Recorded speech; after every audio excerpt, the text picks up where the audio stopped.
That's where the slump happens, is when you start to feel bad about yourself. How do we get out of that slump stage in the afternoon? First thing to do is to talk to me honestly. Hey you, welcome back to my channel, or welcome to my channel if you're new here. My name is Brandy Morgan and we talk about all things freelance, working remote, personal branding, business, and of course, creating the life that you want. If you want to be part of this freelance family, make sure to hit that subscribe button now. I would greatly appreciate it. And of course, thumb up or even thumb down this video to let me know how you're feeling about it. Today's video is one that I have been wanting to make because I feel that there's such a difference between having a super productive morning versus an afternoon. By the time 2-3 o'clock rolls around, I don't know about anybody else, but I'm just like, kind of done with the day, right? Let me know in the comments if that's you. I definitely hit an afternoon slump. And this video, I'm gonna outline exactly what you can do to hopefully avoid it before it even happens. And then if it does happen, how to get out of it. So there will be, once again, chapters for this video. So if you're somebody who doesn't want it to happen, you can fast forward to that section. Or if you're somebody like, it's gonna happen no matter what, you can fast forward to that section as well. Afternoon slumps happen to the best of us. You can be the most organized, the most productive person, but slumps happen. And this video is gonna walk you through how to avoid them, so things you can do before it happens, or if you get into this slump, what you can do to get out of it, because we've all been there. Do not feel bad, do not feel ashamed, do not feel guilty. We've all done it. We've all gone down the YouTube rabbit hole, but there are things you can do to get out and there's things you can do to prevent it. So we're gonna go into the prevention first. The number one thing that you can do actually comes down to your to-do list. And I have talked about to-do lists before in past videos. The number one thing you can do is when you are getting ready for your day, break out your to-dos based on your clients. So for my first client, I will write down the top 3 things that I have to do. Only 3. Those 3 things will consist on what is the most time sensitive, what is the most critical, and what is the most time consuming. Those would be in the top 3. And then as I go about doing them, I only focus on one task at a time unless one is dependent upon the other. But you break it down for your clients, and for each client, you only do the top 3 and you go through what is the most time consuming, what is the most time sensitive, and then what is the most critical that you need to get done. Those 3 things should help you create those top 3 things for each of your clients for you to focus on and for you to get done.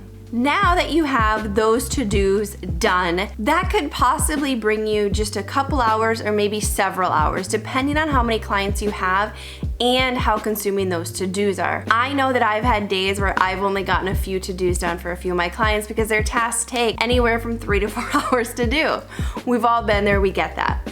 But now that you're done with those to-dos, you have anywhere from 3 to 4 to maybe 5 hours left of work to do. So now we're kind of rolling into the afternoon. The next set of to-dos that I want you to do need to be personal. Yes, personal to-dos, especially if you are somebody that works from home. This is right for you. So for me, it'll either be a workout or drinking my gallon of water that I have to do. I will add that into my to-dos as well. Maybe it's reading part of a book. These are to-dos that are going to make you feel good. These are not necessarily that productive side, right?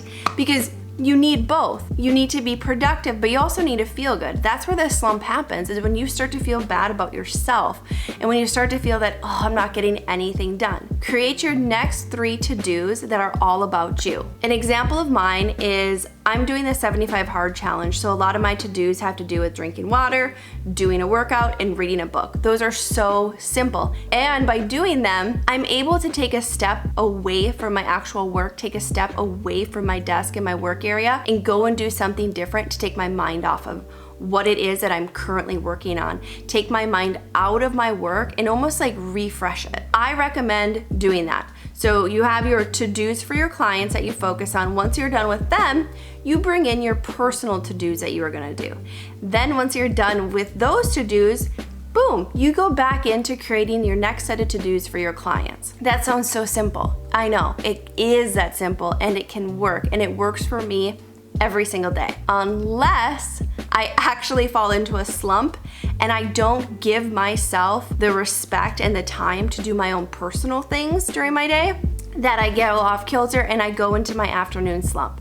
So now that I'm in my slump and I'm binging TikTok, YouTube, scrolling social media, all those things, which really isn't doing anything for me unless I'm using it for research, but I'm not.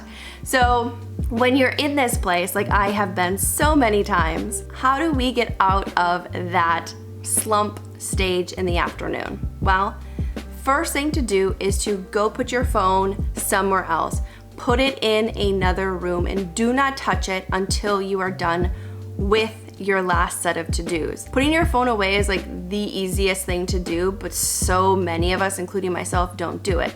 If you take your phone out of it and you get rid of social media on your computer, like log out of your actual accounts on your computer, that's like the easiest thing. Getting rid of social media is number one, especially if you're in a slump. And that counts for YouTube as well. Set up a site blocker so it blocks YouTube from like 3 to 5. You know, there's so many simple solutions for it, but that would be number one. Putting your phone in another room and getting off social media. But out of sight, out of mind is what they say. Think of that for your phone. The next thing you can do if you are in a slump and you're working is stand up.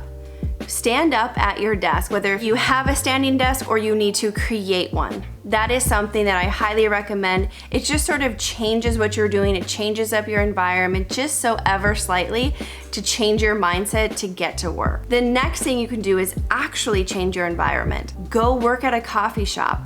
Go work at a co-working space.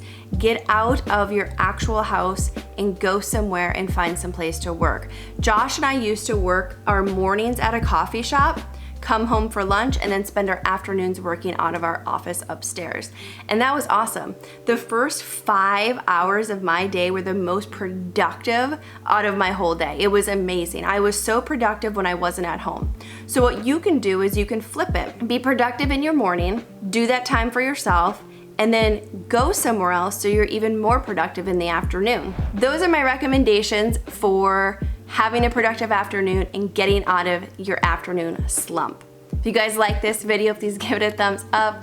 Don't forget to subscribe to my channel, and I will see you in my next video.